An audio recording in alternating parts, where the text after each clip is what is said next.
대방열림과 함께하는 가장 확실한 영양사 합격의 길. 영양사 강의 진행 20여 년 이상.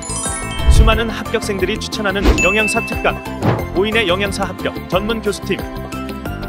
20여 년 이상 꾸준히 보완되어 온 강의용 교재. 유사상호를 주의하세요. 대방열림. 안녕하세요. 네, 만나서 반갑습니다. 여러분들과 식품위생을 같이 공부해 나갈 김지연입니다. 자, 우리가 이제 지난 생리학에 이어서 식품위생은 두 번째 시간이다 보니까 아마 좀 친숙한데요. 우리가 이 생리학기나 식품위생이나 수업 방식은 똑같이 진행이 된다라고 생각하시면 되겠고요. 그에 비해서 식품위생은 공부할 내용은 조금 더 많고 좀 더 가벼운 내용이다라고 생각하시면 될 것 같아요. 자, 그래서 이해를 막 요하는 것보다는 좀 암기해야 될 게 좀 많은 과목이라고 생각하시면 됩니다. 자, 그래서 특히 이제 식품위생 문제는 정말 단순한 문제가 주로 출제가 되어서 확실히 알면 바로 답을 찾을 수 있는 거의 그런 류의 문제다라고 생각을 하시면 될 것 같습니다. 자, 그럼 이런 식품위생과 관련해서 우리가 이제 앞으로 어떻게 수업을 진행을 할지, 그다음에 뭐 위주로 좀 더 공부를 할지를 조금 살펴보는데요. 오늘 그 차례 한번 잠깐 보실까요? 우리 총 7장으로 나눠져 있죠. 그래서 우리가 식품위생관리부터 해서 식품안전관리 인증 기준까지 이렇게 구성이 되어 있는데요. 그래서 실제 여러분들이 시험 문제에 이제 어떤 것들이 이제 출제될 거다라는 그 공청회와 관련된 이제 그런 자료들이 발표되었을 때 이런 내용들 위주로 출제된다라고 했는데 실제적으로 좀 묶어보면은요, 좀 줄일 수가 있습니다. 오늘 나누렸던 프린트 잠깐 보시면 우리 식품위생 출제 경량 프린트를 나눠드렸어요. 그래서 우리가 공개되고 난 다음부터 공개 전 거는 포함을 시키지 않았고요. 공개된 것 이후부터 그 내용들을 몇 가지 이제 확인할 수 있도록 벌써 이제 한 4년 차 됐거든요. 그럼 이제 좀 어느 정도 경향 파악은 충분히 할 수 있는 그 정도가 돼요. 자, 이 식품위생은 총 14문제 출제가 됩니다. 그래서 우리가 우리 그 책에 있는 것처럼 제1장에는 식품위생 관리, 그러니까 식품위생 전반에 관련된 내용이라고 생각하시면 되는데 이런 식품위생 전반에 관련된 기본적인 내용에서 한 두세 문제가 출제가 돼요. 그래서 어떨 땐 2문제, 어떨 땐 3문제 이렇게 출제가 되는데 작년에는 2문제가 출제가 됐었어요. 근데 뭐 그 전엔 또 3문제가 출제됐고요. 자, 그래서 거기 보면 2019년도에는 3문제 출제가 됐잖아요. 근데 20년도엔 2문제, 21년도에 또 다시 3문제, 그리고 작년에는 2문제. 여러분들이 볼 때는 3문제 나올 가능성이 높죠. 3문제, 2문제, 3문제, 2문제 이렇게 가는 거 봐서는. 자, 그래서 식품위생관리 같은 경우는 이제 여러분은 한 3문제 정도 출제된다라고 생각하고 공부를 하시면 됩니다. 그래서 여러분 이 파트가요, 식중독 다음으로 중요한 파트예요. 식중독이 제일 중요하고요. 제일 많이 출제가 되고요. 식중독 다음으로 많이 나오는 파트가 바로 요 식품위생관리 파트라고 생각하시면 돼요. 자, 그 다음에 이제 우리가 식중독인데요. 이게 제일 중요합니다. 그러니까 나는 정말 다른 거 공부하느라고 너무 시간이 없다. 이런 경우에는 최소한 식중독만이라도 보고 시험을 봐야 돼요. 그러니까 식중독이 거의 8, 9문제가 식중독에서 출제가 됩니다. 그래서 우리가 14문제가 출제가 된다 그랬잖아요. 근데 14문제 중에 8, 9문제가 다 어디서 나오냐면 식중독에서 출제가 되어서 가장 많은 분량 출제가 되는 파트인데 우리가 왜 식중독도 나눠질 수 있잖아요. 세균성, 그다음에 뭐 화학성, 자연독, 곰팡이독 이런 식으로 나눠질 수 있는데 그 중에서도 제일 많이 나오는 파트가 세균성 식중독이에요. 그래서 세균성 바이러스성 식중독에서 제일 많이 출제가 됩니다. 자, 그래서 여러분 보시면 또 이제 이게 재밌는 게 이제 1단원에서 식품위생관리에서 3문제가 나오면요. 식중독에 8문제가 나오고요. 그 다음에 위생관리 파트에서 2문제 나오면요. 식중독에서 9문제가 출제가 돼요. 항상 똑같았어요. 항상 똑같았어요. 근데 그 내에서 이제 조금 차이가 있었을 뿐이지 그건 항상 똑같아요. 한쪽에서 한 문제 더 나오면 한쪽에서 좀 덜 나오고 이런 식으로 간다고 보시면 돼요. 그래서 여러분 예를 들어서 보시면은 2019년도 문제 보면은 세균성 식중독이 5문제죠.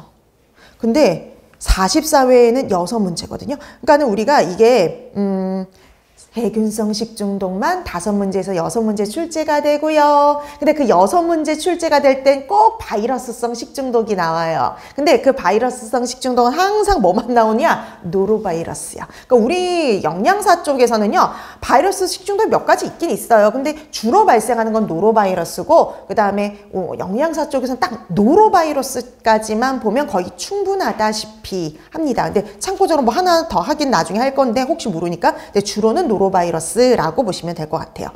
자, 이렇게 해서 우리가 보통 대여섯 문제 출제가 되는데 6문제까지 나올 경우에는 바이러스성 식중독이 한 문제 추가된다, 이렇게 생각하시면 되는 거예요. 그러니까 그쵸. 작년이 딱 그랬어요. 자, 그 다음에 이제 보통, 자연독 하나, 곰팡이독 하나. 그러니까 자연독하고 곰팡이독 합쳐서 2문제예요. 근데 이게 자연독에서 다 나올 수도 있고요. 아니면 자연독에서 하나, 곰팡이독에서 하나, 이런 식으로 나올 수도 있어요. 그 다음에 보통 화학성 식중독은 1문제 내지 2문제가량 출제된다라고 보시면 돼요. 그래서 화학성 식중독은요, 1문제에서 2문제입니다. 보통은 1문제였는데요. 작년에는 2문제가 출제가 됐었어요. 자, 이렇게 해서 식중독에서 8, 9문제여서 제일 중요하게 봐야 될 파트, 식중독 파트. 그 중에서 세균성, 바이러스성 식중독을 특히 잘 정리해 두셔야 돼요.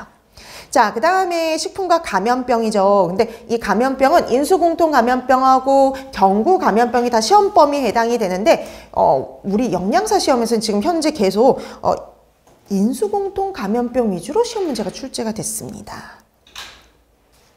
자, 내년에는 경구가 나올까? 아니면 또 다시 인수공통이 감염병이 나올까? 한번 확인을 해봐야 되는데, 그래서 그리고 또 여기 또 문제가 되게 장황하게 나오지 않아요. 그래서 여기는 간단하게 정말 중요한 내용들만 추리고 갈 겁니다.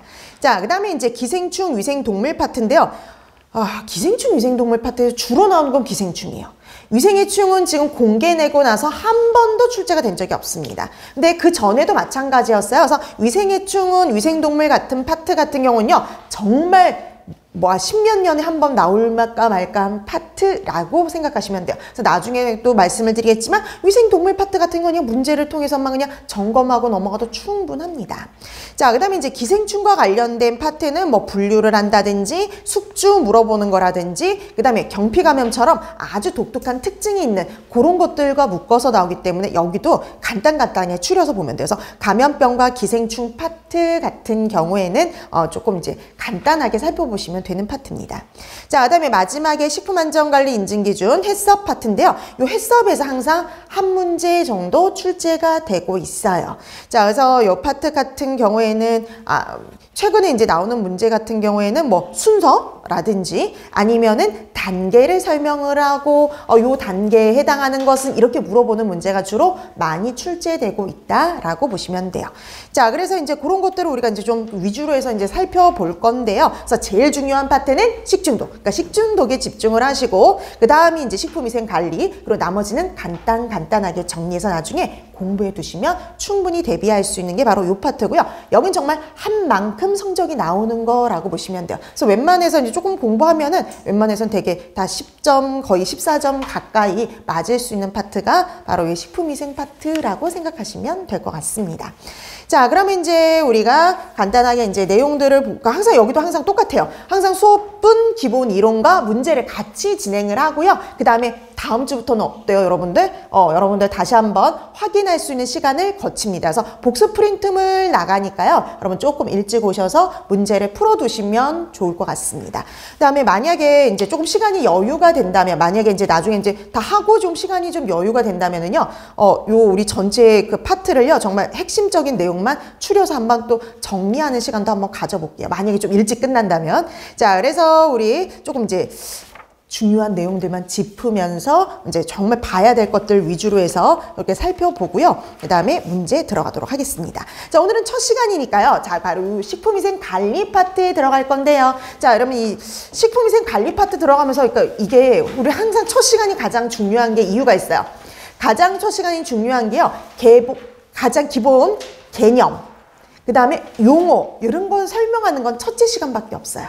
그러니까 우리가 식품위생에 가다 보면은 세균이라는 말도 나오고요. 그 다음에 뭐 포자, 아포 이런 말들이 나와요. 그럼 뒤에 가서도 그런 내용들이 나오는데 뭐 포자를 사멸한다, 아포를 사멸한다. 근데 아포가 뭔지, 세균이 뭔지 이 정도는 구분이 돼야 되잖아요. 그래서 가장 기본적인 용어들 설명은요. 첫 시간에 해드리니까 첫 시간에 해드리는 용어 설명을 잘 기억해 두셨다 나중에 활용하시면 좋습니다. 자, 그럼 이제 우리 1페이지부터 가도록 할게요. 자, 식품위생의 개념 잡는 것부터 나와 있는데요. 자, 이 식품위생의 개념 잡는 거 우리나라 식품위생법과 WHO의 정의를 간단히 봐두시면 되겠는데요. 자, 우리나라 식품위생의 정의라고 보시면은요. 대상을 잘 구분하시면 돼요. 대상. 자, 우리 식품위생법에 나와 있는 식품위생의 정의는요. 그러니까 우리가 식품위생이니까 당연히 식품은 들어가죠. 근데 당연한 식품뿐만 아니라 식품 첨가물, 기구, 용기, 포장까지가 대상이에요. 그래서 우리 뒤에 가다 보면 식품 첨가물도 나오고요. 기구, 용기, 포장과 관련된 위생도 나옵니다. 자, 그래서 식품 첨가물, 기구, 용기, 포장이 대상이다 라고 보시면 되겠고요. 자, WHO의 정의 보시면은요. 자, 이 WHO의 정의는 식품의 생육, 생산, 제조로부터요. 인간이 섭취하는 것. 우리가 처음에 만들어지는 단계부터요. 만들어지는 단계부터 사람이 섭취하기까지 모든 단계에서요. 식품의 안전성, 건전성, 완전 무결성을 확보하기 위한 모든 수단을 의미를 해요. 그러니까 이게 여러분도 아시겠지만 영양사에도 식품위생이 있고 위생사에도 식품위생이 있어요. 그쵸? 근데 그 위생사의 식품위생은 좀 더 많은 문항이 시험 문제가 출제가 됩니다. 40문항이요. 자, 그러다 보니까 좀 범위는 더 많아지긴 하지만 근데 얘는 우린 14문제잖아요. 확 줄어가지고. 근데 옛날에는 되게 문제 나오는 경향이 엄청 달랐거든요. 근데 요즘 많이 비슷해져요. 많이 비슷한 점이 많거든요. 그렇기 때문에 저쪽에서 나왔던 게 우리 쪽에서 나올 수도 있습니다. 그래서 항상 그런 걸 감안해야 되는데 어떤 해 보면은요 똑같이 그 사전 준비 단계에 해당하는 뭐 해썹의 단계를 찾아라 똑같은 문제가 출제가 되기도 해요. 그래서 비슷한 유형의 문제가 요즘 꽤 나오는 편이에요. 영양사나 위생사나. 근데 작년에 이제 위생사에서 요 WHO의 정의 가로놓기 문제가 나왔었습니다. 안전성, 건전성, 완전 무결성. 자, 그래서 우리도 혹시 모르니까 봐두자라는 거죠. 그래서 우리가 식품의 생육, 생산, 제조로부터 섭취하기까지 식품의 안전성, 건전성, 그리고 완전 무결성을 확보하기 위한 모든 수단을 가지고 식품위생 이렇게 정의를 내려요. 보통 가론 하나 나옵니다. 하나. 근데 그게 안전성이 나올 수도 있고 건전성이 나올 수도 있고 완전 무결성이 나올 수도 있어요. 그 중에 하나를 가로를 넣는 거죠. 자, 그래서 여러분들이 식품위생의 정의는 식품위생법에서는 대상, 그 다음에 WHO에서는 안전성, 건전성, 완전 무결성을 확보하기 위한 것이 모든 수단이 식품위생이다? 이 정도 봐두고 가면 됩니다. 자, 그 다음에 뭐 목적은 나중에 한번 읽어봐 두시면 되고요. 그 다음에 거기 우리 식품위생의 목적이 앞에 이렇게 시작하거든요. 식품으로 인한 이생상의 위해를 방지하고 라고 이렇게 얘기를 하죠. 식품으로 인해서 위해가 발생할 수 있는데 그 위해를 방지해야 되는데요. 그런 식품에 위해가 될 만한 요인이 있다라는 거죠. 자, 그 위해 요인 분류는요. 생각보다 잘 나오는 편입니다. 자, 근데 우리 지금 책에 나와 있는 위해 요인은 생성 요인별로 분류되어 있어요. 어떻게 생성된 거냐? 이 식품의 유해 요인이 어떻게 생성이 된 것이냐에 따라서 나누는 거. 자, 요게 이제 우리 아까 지금 책에 나와 있는 내인성, 외인성, 그리고 유기성으로 분류를 하는 거예요. 내인성, 외인성, 유기성. 여러분, 분류 문제는 정말 기본이지만 잊을만하면 한 번씩 출제가 되는 문제입니다. 그래서 2019년도에 이 분류 문제 출제가 됐어요. 자, 그 다음에 이제 이렇게 나누기도 해요. 이게 어떤 물질이냐, 이 물질 자체로 나누기도 해요. 그 물질 자체로 나눈 건 생물학적, 화학적, 물리적 유해 요인으로 나눌 수도 있습니다. 이게 작년 시험 문제예요. 그러니까 우리가 이렇게 나눌 수도 있고 이렇게 나눌 수도 있거든요. 그래서 두 가지 분류를 하실 수 있으면 돼요. 근데 뭐 우선 생성 요인별 분류, 우리 책에 있는 생성 요인별 분류를 보면 그 다음에 이거는 뭐 저절로 따라올 수 있는데요. 먼저 요거부터. 자, 생성 요인별로 분류를 합니다. 내인성, 우리 책에 외인성, 유기성 이런 식으로 분류되어 있죠. 자, 내인성 그러면 안에 있어요. 원래 식품 자체에 함유되어 있을 수 있어요. 그래서 원래 식품 자체에 함유되어 있는 유도, 유해 성분을 가지고 우리가 내인성, 유해 요인 이렇게 얘기를 합니다. 자, 내인성 그러면 말 그대로 식품 자체에 독성분이 있는 경우 이렇게 생각하시면 되죠. 자, 그래서 여러분 거기 표 보세요. 대표적으로 어떤 애들이 있느냐? 자연독들이 여기에 해당이 됩니다. 식물성, 동물성, 자연독들. 그래서 우리 왜 독버섯에 들어있는 독성분, 감자에 싹이 난 데 들어있는 솔라닌 이런 애들 우리가 독을 넣은 게 아니라 원래 갖고 있는 거죠. 그 다음에 우리 동물성 자연독 그럼 보고독 같은 애들요. 조개독 같은 애들, 보고독이나 조개독 같은 것들도 우리가 원래 식품에 함유되어 있는 성분들이죠. 원래 이렇게 식품에 함유되어 있는 성분들을 우리가 내인성이라고 얘기를 하는 거예요. 그래서 보기가 구체적으로 나오기도 해요. 보고독 이런 식으로요. 뭐 솔라닌 이런 식으로 나오기도 합니다. 그럼 이게 나오면 이거 내인성이구나. 그 다음에 한 가지 내인성이 또 있어요.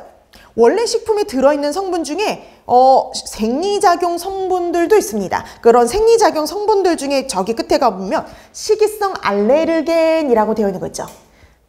맨 끝에 가니까 식이성 알레르겐 있죠. 자, 이런 식이성 알레르겐도 내인성으로 분류가 돼요. 이게 뭐냐면 여러분 우리 간혹 보면 모든 사람은 아닌데 복숭아에 알레르기가 있는 사람들 있죠.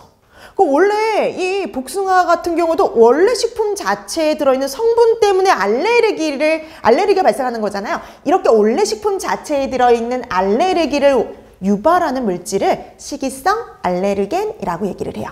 자, 이런 식이성 알레르겐, 그다음에 뭐 독버섯, 그다음에 보고독에 있는 이런 독성분들이 내인성 외요인이라고 봐두시면 됩니다. 자, 그 다음에 두 번째 외인성. 그럼 외인성은요 원래 식품 자체에 있던 성분이 아니라 외부로부터 들어오는 거예요. 그래서 외부로부터 혼입되거나 이행된 것 이렇게 되어 있죠. 그러니까 외부로부터 들어온 거예요. 그래서 대다수는 여기에 해당이 돼요. 그러니까 왜 우리 식중독균, 기생충 이라든지 그 다음에 여러 가지 화학 물질 이런 애들이 다 여기에 해당이 된다라고 보시면 돼요. 대다수가 여기입니다. 자, 그래서 뭐 거기 구체적인 예를 보면 뭐 식중독균이라든지 곰팡이라든지 기생충 이런 거라든지 그 다음에 유해 첨가물들 그 다음에 뭐 잔류 농약이나 뭐 방사능 물질이나 기구나 포장이나 이런 데서 용출되는 뭐 중금속 같은 것들 이런 것들이 여기에 해당이 될 수 있죠. 그러니까 대다수는 여기에요. 그러니까 우리가 굳이 뭐 원래부터 식품에 들어있는 성분도 있지만 외부로부터 이렇게 들어오는 경우, 오염되는 경우가 거의 대다수죠. 그래서 거의 대다수는 외인성이라고 보시면 돼요. 자, 그 다음에 마지막 그럼 유기성이 있어요? 그럼 되게 특이하네. 원래 식품 자체에 들어있는 성분도 있고요. 외부로부터 나중에 오염되는 경우도 있잖아요. 이렇게 오염되는 경우가 거의 대다수예요. 그럼 원래 자체에 있던 것도 아니고 외부로부터 들어온 것도 아닌 경우 이 바로 유기성은요 중간에 생성되는 물질입니다. 자, 우리가 식품을 제조하거나 가공하거나 가열하거나 유통하는 과정 중에요 중간에 생성되는 물질이라고 보시면 돼요. 중간에 만들어져요. 중간에 생성되는 물질이라고 보시면 됩니다. 그래서 이거 같은 경우 우리가 식품을요 가공하는 과정 중에, 제조하는 과정 중에, 가열하는 과정 중에 생성될 수 있는 물질이라고 보시면 돼요. 자, 그래서 우리 거기 표에 보니까 이런 애들이 해당이 된다는 거죠. 산화유지. 우리 책에 보니까 거기 산화유지. 원래 기름에는 없는데 기름이 산패가 되면 산화되면은 유독물질들이 만들어지죠. 대표적으로 만들어지는 유독물질 과산화물 같은 애들 이런 애들이 여기에 들어갈 수가 있죠. 과산화물 같은 애들. 자, 그 다음에 또 우리 책에 보니까 이런 애들도 있어요. 우리 여러분 햄 좋아하시나요? 햄이나 베이컨 같은 것들 보면은요 만들 때 색깔을 아름답게 하기 위해서 뭘 쓰냐면은 발색제를 써요. 근데 그 발색제하고 식품에 있던 성분하고 반응해서요 발암성 물질이 만들어져요. 니트로사민이라는 발암성 물질이 만들어집니다. 그 다음에 여러분 이런 말 들어보셨어요? 탄 음식을 먹으면 암이 발생한다고요. 탄 음식에서도요, 발암성 물질인 벤조피렌이라는 물질이 발생할 수 있기 때문이에요. 그러니까 원래는 없던 거예요. 근데 음식이 타게 되면 벤조피렌이라는 발암성 물질이 만들어지는 거죠. 자, 근데 심지어 여러분 감자예요. 이런 감자를 튀겨도 만들어져요. 감자를 튀길 때 만들어지는 유독 성분 아크릴 아마이드. 다 여러분 시험 문제 식중독 파트에서 예전에 다 나왔던 명칭들이에요. 그러니까 이런 애들이 이렇게 중간에 만들어진 애들이에요. 이렇게 중간에 만들어진 애들이 다 뭐에 해당이 되느냐? 유기성 위해 요인으로 분류된다라고 보시면 되는 거예요. 자, 그래서 얘네들은 다 유기성 위해 요인 이렇게 보시면 됩니다. 자, 그러면 이렇게 해서 우리가 내인성, 외인성, 유기성을 분류하시면 돼요. 그래서 보기로 나왔을 때 이게 내인성인지 외인성인지 유기성인지, 그쵸? 그렇게 분류를 하실 수 있으면 됩니다. 그러니까 분류하는 건 이제 연습을 이제 나중에 하면 돼요. 자, 그래서 내인성은 원래 식품 자체에 들어있는 유독 유해 성분. 그러니까 원래 우리 식품이 갖고 있는 성분이죠. 보고도, 그 다음에 뭐 독버섯의 독성분, 감자의 독성분, 이런 것들을 생각하면 되고요. 외인성, 외부로부터 오염되는 거고, 거의 대다수요. 그 다음에 요거 하나만 따로 기억을 해주셔야죠. 자, 그래서 우리가 중간에 만들어지는 대표적인 물질들 이름 기억을 좀 해두시면 좋겠습니다. 벤조피렌, 탄 음식에서 발생하는 발암성 물질이에요. 자, 그 다음에 이렇게 해서 생성 요인별로 이렇게 해서 여러분들이 정리를 해두시면 되는 거고요. 그 다음에 성분 자체, 성분별. 이 성분이 뭐냐에 따라서 나눌 수도 있어요. 생물학적, 화학적, 물리적. 자, 여러분 생물학적 그러면요. 미생물들이 여기 들어가요. 미생물, 기생충. 자, 미생물이라든지 기생충이 여기에 들어갑니다. 그래서 미생물, 기생충 이런 애들이 생물학적 위해 요인이에요. 그래서 별거 없어요. 여러분 뭐 세균, 바이러스 뭐 이런 애들이라든지 곰팡이 이런 애들이라든지 기생충 이런 애들이 여기에 분류가 되고요.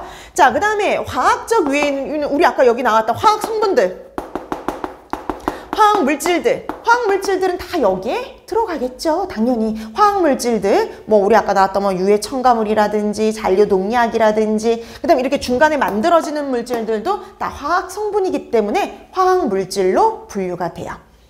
자, 그다음에 마지막 그리고 여기에 자연독도 여기 들어갑니다. 그러면 자연독, 독성분 자체는 화학물질이에요. 자연독, 독성분 자체는 화학물질이기 때문에 화학물질들은 다 어디로 분류돼요? 화학적 위해 요인으로. 자, 그 다음에 물리적 위해 요인. 여러분 물리적 위해 요인의 대표가 뭘 것 같아요? 돌, 유리, 금속.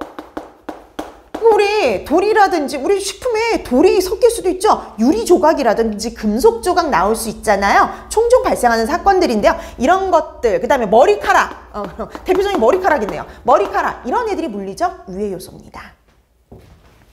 자, 이렇게 해서 그 성분 자체에 따라서도 생물학적, 화학적, 물리적 이런 식으로도 분류할 수 있다라고 봐두시면 돼요. 그래서 분류 문제는 이렇게 두 가지로 출제가 됩니다. 자, 그래서 2019년에는 이 문제가, 작년에는 이 문제가 출제가 됐죠. 그래서 자주 나오진 않지만 잊을만은 한 번씩 나오는 분류 문제라고 보시면 되겠습니다. 자, 그 다음에 이제 우리가 들어가는 게 바로 뭐냐면은요. 자, 위의 요인 중에 가장 문제가 되는 게 바로 누구냐? 식품에서 제일 문제가 되는 건요. 미생물이에요. 미생물. 자, 미생물이 가장 문제가 되고요. 자, 이 미생물과 관련해서 그래서 제일 먼저 들어가는데 이 미생물과 관련해서 가장 기본적인 것들을 설명을 드릴 거예요. 그래서 여기 나오는 단어 같은 거, 용어들 잘 파악을 해두셔야 돼요. 자, 그래서 기본적인 것들과 그 다음에 이런 미생물에 관련된 그런 내용들을 볼 건데요.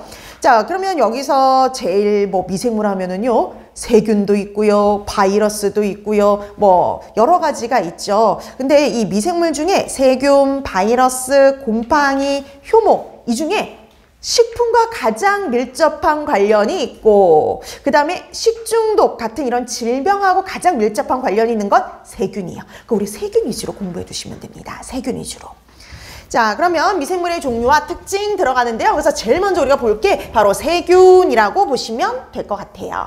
자, 근데 우리 세균 복교적으로 들어갈 때 봤더니 거기에 세균과 관련해서 이렇게 되어 있어요.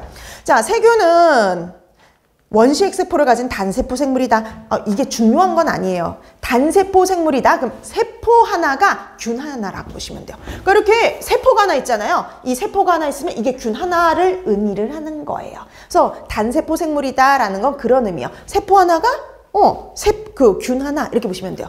보통 우리 사람은 보통 60조에서 한 100조 정도의 세포로 됐다 그랬잖아요. 우린 다세포 생물이라면 얘는 단세포예요. 세포 하나가 균 하나라고 보시면 됩니다. 그래서 우리 앞으로 세균을 지칭하는 용어가 종종 문제집을 풀다 보면 아니면 뒤에 하다 보면 이런 내용들이 나오는데요. 세균 자체는 지금처럼 보통 세포 상태로 존재를 합니다. 뭐 영양세포 내지는 세포 상태로 존재해요. 그렇게 세포 상태로 존재할 적에는요. 열심히 자기가 생명활동을 유지하죠. 그래서 여러 가지 생명활동을 하기 위한 여러 가지 활동을 해요. 자, 근데 환경이 내가 좋아하지 않는 환경이에요. 환경이 좀 열악해요. 자, 이런 열악한 환경에선 살아남아야 되겠죠. 균들이 살아남기 위해서 일종의 저항체라는 걸 만드는데요. 그게 바로 포자 내지는 아포다라고 보시면 돼요. 자, 이렇게 포자, 아포가 된 건요, 모든 생명활동을 그만두고요, 딱 칩거에 들어간 상태. 꼭 있잖아요. 왜 씨와 같은 상태. 그러니까 우리 왜 식물이나 아니면 뭐 이런 애들의 그 씨같이 단단한 상태를 생각하시면 돼요. 그래서 잘 견뎌요. 아주 잘 견뎌요. 보통 그래서 포자, 아포는요, 열에 잘 견딥니다. 우리가 열에 잘 견딘다는 거를요, 이렇게 표현 많이 해요, 앞으로. 내열성이다.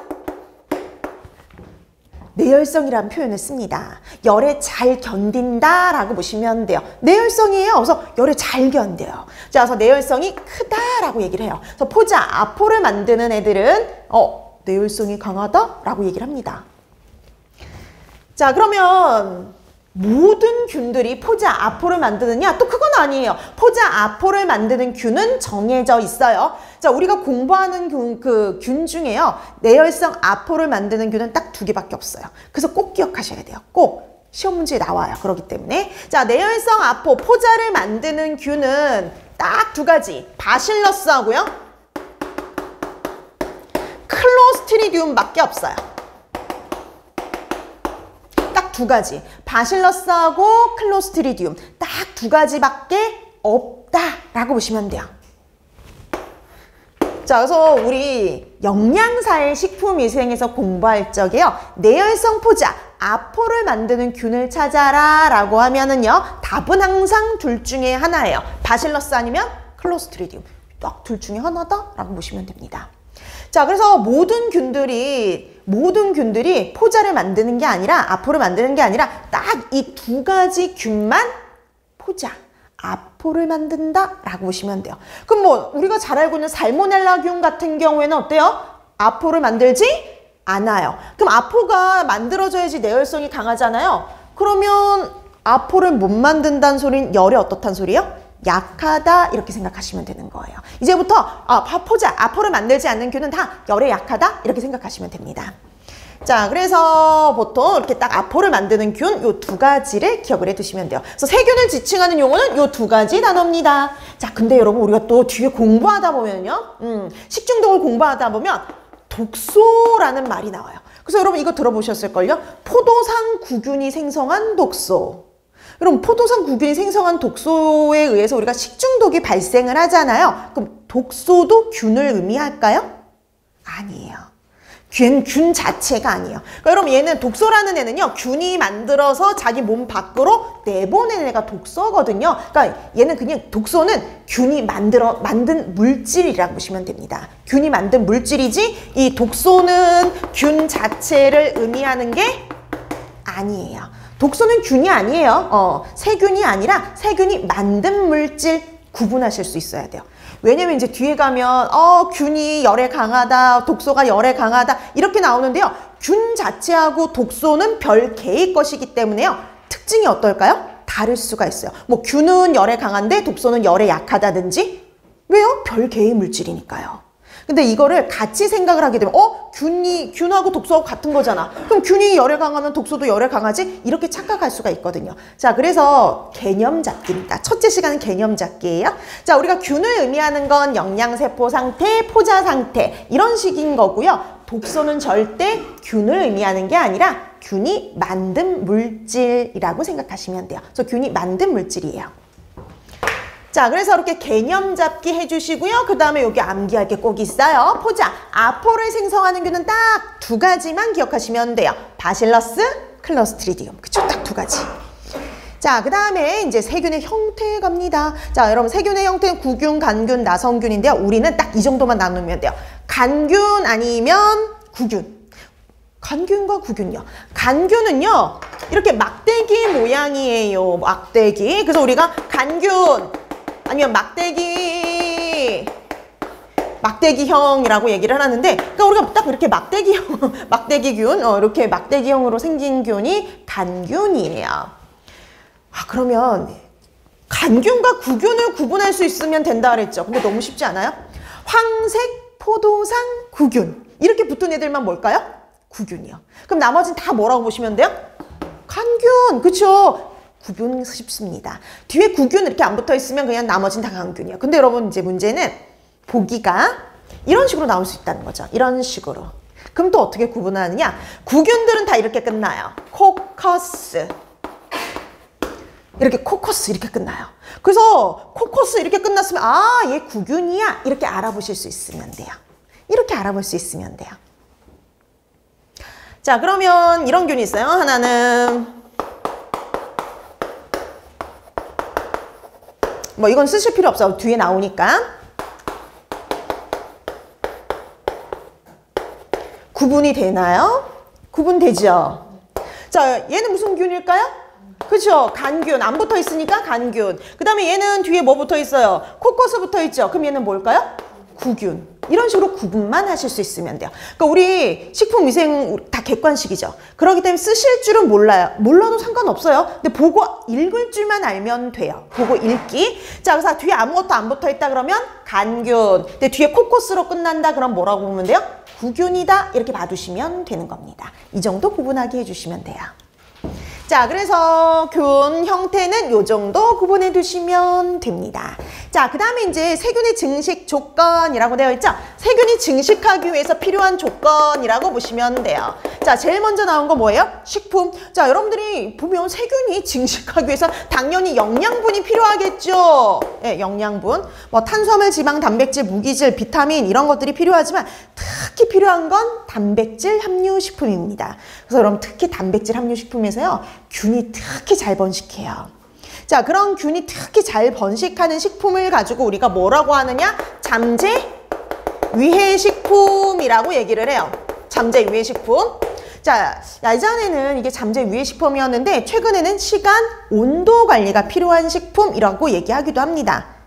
이게 미국에서 가져온 개념인데 미국에서 이름이 바뀌었거든요. 시간 온도 관리가 필요한 식품. 그래서 단체급식 쪽에서 이렇게 시간 온도 관리가 필요한 식품으로 다 바뀌었는데 식품위생책에는 아직도 잠재 위해 식품 이렇게 나오는 책도 있어서 두 가지를 같이 봐두시면 돼요. 잠재 위해 식품, 시간 온도 관리가 필요한 식품.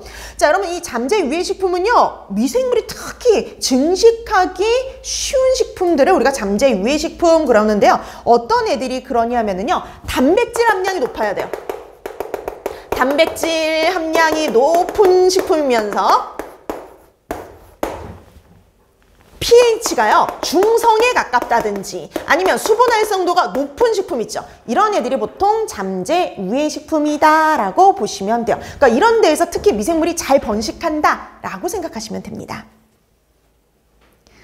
자, 그 다음에 두 번째 가볼까요? 우리 적정 pH. 그러니까 여러분 미생물마다 좋아하는 pH가 따로 있다라고 생각하시면 되는데요. 자, 그러면 두 가지로 나눠두면 돼요. 특히 세균은 pH가 뭐일 때 되게 좋아하느냐? 중성일 때를 상당히 좋아합니다. 그에 비해서 곰팡이나 효모는요, pH가 어때요? 3 내지 5 정도 약간 산성일 때 잘 번식해. 그럼 우리가 중성일 때 잘 번식하는 건 세균, 산성일 때 잘 번식하는 건 누구예요? 곰팡이나 효모 이렇게 구분해 두시면 돼요. 그러니까 수치는 몰라도요. pH가 산성일 때 문제가 되는 애, 중성일 때 문제가 되는 애, 그 정도는 구분해 두시면 돼요. 자, 그래서 pH가 산성인 식품에서 문제를 일으키는 건 주로 곰팡이나 효모다 이렇게 보시면 돼요. 그러니까 여러분 귤 같은 거 생각해 보세요. 귤, 우리 겨울에 귤 많이 먹었죠. 근데 귤에 잘못 보관하면 그 위에 하얗게 뭐가 피어요? 곰팡이 피잖아요. 그렇죠? 곰팡이. 이렇게 시큼한 식품에서는 곰팡이가 문제다. 이 정도 기억하시면 돼요. 자, 그 다음에 세 번째, 시간이라는 거요. 자, 시간. 당연히 시간이 지나면은요, 균수가 대수적으로 증가해요. 여러분, 세균은요, 이분열법에 의해서 증식하니까 이렇게 하나였던 애가 몇 개가 되냐면 2개. 그럼 또 시간이 지나면 2개가 몇 개로 늘어날까요? 4개로 이런 식으로 늘어나죠. 그래서 대수학적으로 증가한다. 이런 표현을 쓴 거예요. 자, 그 다음에 뭐 그 세대 시간이 나와 있긴 한데 참고적으로 그냥 읽고 넘어가시면 돼요. 굳이 암기하거나 할 필요 없어요. 자, 세대 시간이라는 건 세균이 증식해서 그 수가 2배로 증가하는 데 걸리는 시간. 여러분, 그냥 이거예요. 하나에서 2개로 늘어나는 데 걸리는 시간이라 보시면 돼요. 여러분, 예를 들어서 세대 시간이 장염 비브리오 있잖아요. 장염 비브리오는 세대 시간이 10분이에요. 그럼 뭐예요? 10분마다 몇 배씩 늘어난다는 소리예요? 2배씩 늘어난다는 소리입니다. 그래서 세대 시간이 되게 짧을수록요, 증식 속도가 어마어마하게 빨라요. 자, 그 다음에 온도, 요건 반드시 봐두셔야 되는데요. 우리가 온도에 따라 가지고 균을 저온균, 중온균, 고온균으로 나누어지는데요. 거기 책에 있듯이 자연계에 가장 광범위하게 널리 분포되어 있다. 그럼 여러분 가장 널리 분포되어 있는 건 저온균, 중온균, 저온균 중에 어느 걸까요? 당연히 중온균이죠. 여러분 대다수는요 중온균이에요. 그래서 거기 가로에 넣을 거 중온균입니다. 자, 그래서 가장 광범위하게 가장 널리 분포되어 있는 건 중온균. 그래서 여러분 대다수의 부패균이라든지 식중독균은요 여기에 해당이 됩니다. 자, 그래서 우리가 이제 앞으로 볼 부패균들 그리고 대다수의 식중독균들은 다 중온균이라고 얘기해요. 아닌 예외적인 애들은요 나중에 꼭 짚어드리거든요. 그래서 그런 예외적인 애들을 제외하고는 다 중온균이다 라고 봐두시면 됩니다. 자, 그럼 이제 독특한 애를 봐야겠죠. 대다수는 이거잖아요. 대다수는 중온균인데 특이하게 저온에서 증식해서 문제를 일으키는 균이 있어요. 자, 그래서 거기 여러분 빈칸이 또 하나 있죠. 저온균. 저온성 유해균으로 대표적인 애는 누구다라고 되어 있죠. 저온에서 단백질 분해력과 지질 분해력을 가지고 있어 식품을 부패시키는 균이 있어요. 그러니까 우리가 냉장 보관했을 때 뭐 육류라든지 어류라든지 이런 애들을 냉장 보관했을 때요. 그런 냉장 보관 식품을 부패시키는 균이 있어요. 가장 대표적인 거. 슈도모나스입니다.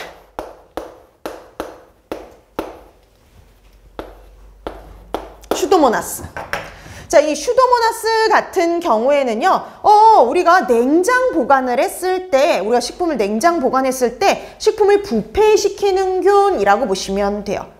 얘도 시험 문제에 출제가 된 적이 있어요. 2018년인가 2017년인가 그때쯤 해가지고. 자, 그래서 특이한 애는 기억해 두셔야죠. 자, 우리가 냉장 상태에서 부패를 일으키는 균 슈도모나스 이렇게 봐두시면 돼요. 근데 여러분 식중독 균 중에도 있어요. 자, 식중독 균 중에서 저온에서 증식 가능하기 때문에요. 문제를 일으키는 2가지가 있습니다. 그래서 여러분 식중독균, 식중독 시험 문제에서 저온에서 증식 가능하며 냉장 상태에서 문제를 일으키며 이 말이 나오면요. 항상 답은 둘 중에 하나예요. 여신이야 아니면 리스테리아. 그래서 여러분 이거 되게 잘 나와요. 작년 시험 문제에도 나왔습니다. 그때도 이렇게 시작해요. 저온에서 증식 가능하며 이게 있어요. 저온에서 증식 가능하다. 냉장 상태에서 문제를 일으킨다 그러면 답은 둘 중에 하나입니다. 여신이 아니면 리스테리아. 그래서 이렇게 특징적인 걸 기억해 두면은요 조금 쉬워져요. 자, 그래서 대다수는 중원균. 그 대다수가 중원균이니까 일반적인 애들은 기억할 필요 없죠. 그냥 대다수는 중원균이구나 이렇게 생각하고 넘어가면 되는 거예요. 자, 그 중에 저온균들이 문제를 일으킬 수 있죠. 냉장 상태에서 부패를 일으키는 대표적인 균은 휴도모나스. 식중독을 일으키는 대표 조인에는 여시니아와 리스테리아 이렇게 기억을 해두시면 됩니다. 자, 그 다음에 5번째 수분 볼까요? 자, 수분은요. 우리가 보통 수분이 많은 걸 좋아할 것 같아요? 적은 걸 좋아할 것 같아요?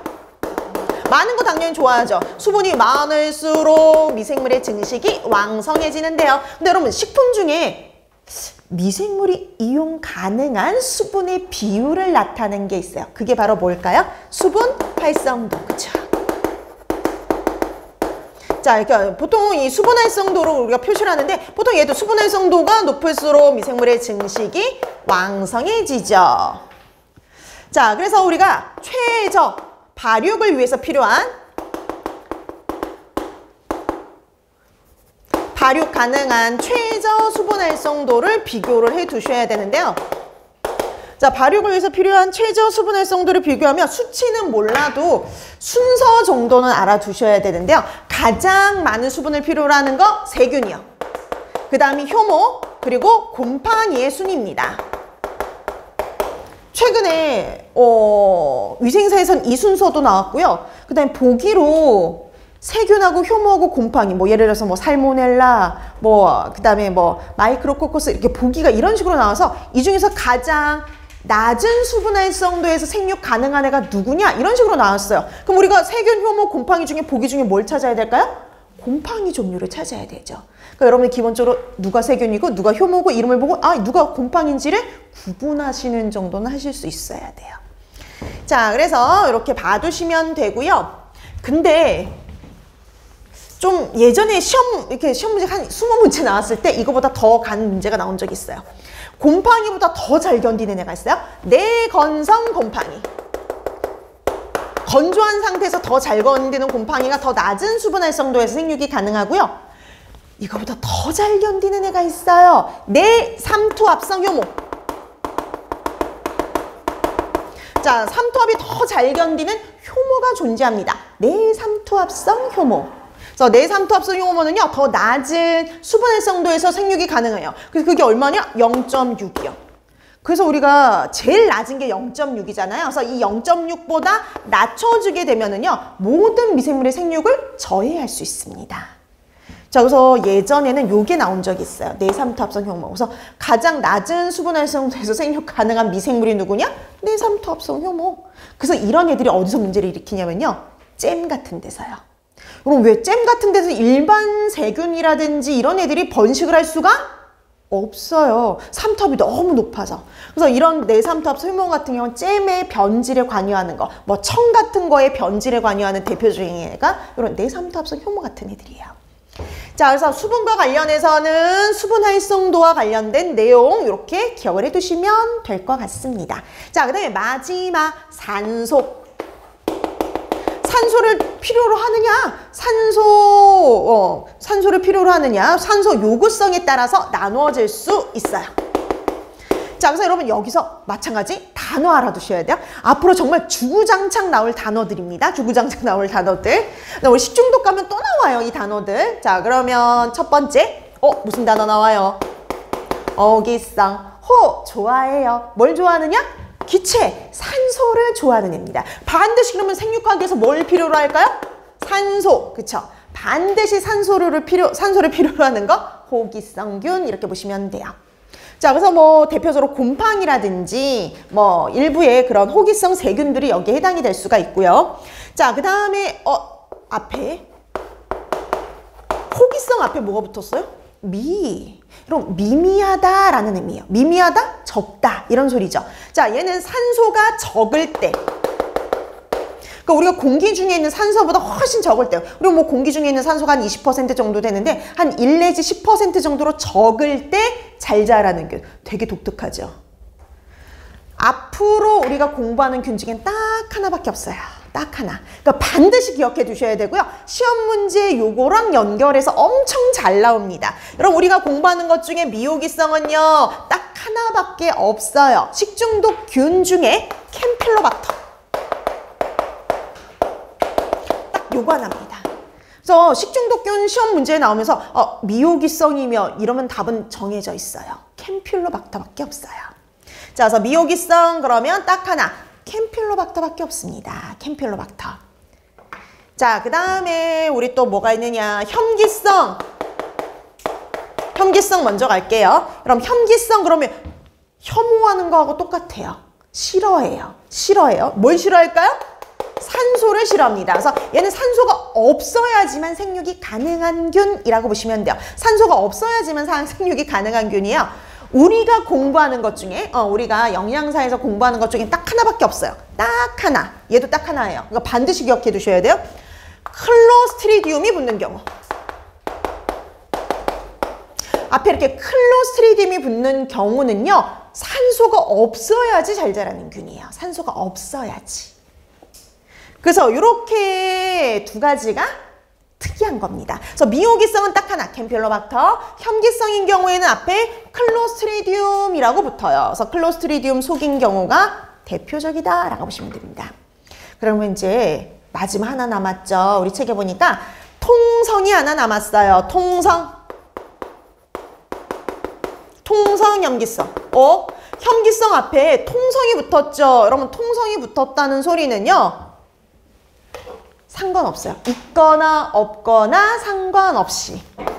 산소가 있거나 없거나 상관없어요. 상관없이 생육이 가능한 균이라 보시면 됩니다. 그래서 여러분 대다수는 이거예요. 우리가 공부하는 대다수는 통성이라 보시면 돼요. 그래서 웬만한 애들은요. 다 통성 이거 갖다 붙이면 맞아요. 나중에 식중독균들은요. 다 일반적으로 뭐냐면 통성 이렇게 생각하시면 되고요. 그 중에 캠필로박터가 미오기성, 클로스트리디움이 붙는 경우가 뭐예요? 혐기성. 그쵸? 그거 빼면 나머지는 뭐라 보시면 돼요? 통성, 혐기성. 그쵸? 이렇게 붙이면 돼요. 이렇게 붙이면 거의 대다수 맞습니다. 자, 그래서 여러분들이 이렇게 왜냐면 이거 보기로 구분하는 문제가 나와요. 그래서 이 균에 대한 설명으로 옳은 거 찾아라. 이럴 때 보기에 이런 게 나와요. 미오기성, 통성, 혐기성 이런 것들이 나온단 말이죠. 근데 구분법은 간단해요. 캠필로박터, 클로스트리디움 빼면은 거의 대부분은 통성, 혐기성이다 라고 기억을 해두시면 됩니다.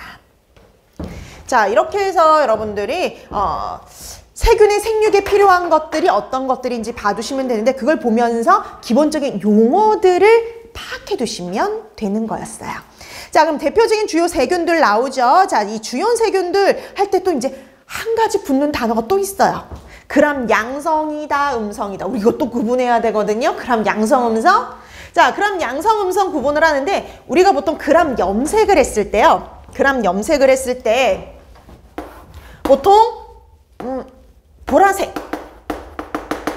자주색으로 나타나는 거는 우리가 뭐라고 얘기하느냐? 그람 양성균이라고 얘기를 하고요. 그 다음에 그람 염색 시에 붉은색, 적색으로 나타나는 건요. 그람 음성균이라고 얘기를 해요. 자, 그럼 이제 이것도 구분해야 되잖아요. 손쉬운 구분법을 가르쳐 드릴게요. 자, 손쉬운 구분법. 우선 포자를 만드는 애들은 다 그람 무슨 균이냐면 양성이에요. 그럼 바실러스, 클로스트리디움 양성.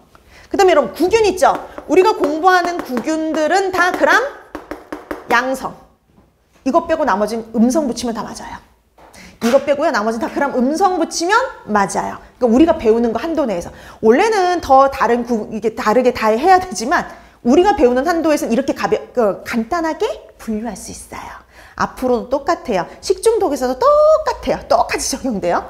자, 바실러스나 클로스트리디움 속은요. 그람 양성균입니다. 그래서 포자 만드는 애는 그람 양성이다. 이렇게 기억하시면 되고요. 구균도 뭐예요? 그람 양성. 그럼 나머지는 다 뭐라고 보시면 돼요? 그람 음성균이요. 그럼 정말 맞는지 보실래요? 우리 거기 주요 세균 보세요. 주요 세균. 바실러스 뭐라고 나와 있어요? 그람 양성. 자, 그 다음에 저쪽 끝에 클로스트리디움 뭐예요? 그람 양성. 자, 그 다음에 우리 코커스 붙어 있는 애 있죠? 스타필로코커스 두 번째 있는 거 구균. 이런 구균이니까 그람 뭐예요? 양성. 그리고 나머지 중간에 있는 슈도모나스부터 에스케리키아까지 다 뭐로 되어 있어요? 그람 음성이잖아요. 그쵸? 지금 우리 말했던 거 그대로 이렇게 분류하면 돼요. 바실러스, 클로스리디움만 그람 양성, 그리고 구균까지 그람 양성이고요. 나머지는 다 그람 음성이구나. 이렇게 분류해 두시면 돼요. 식중독 감은 분류가 더 쉽긴 한데 지금은 이렇게 분류해 두시면 됩니다. 자, 그러면 이제 주요 세균들에 대해서 봐야 되는데 이 주요 세균과 관련된 내용부터는 조금 쉬고 나서 들어가도록 할게요.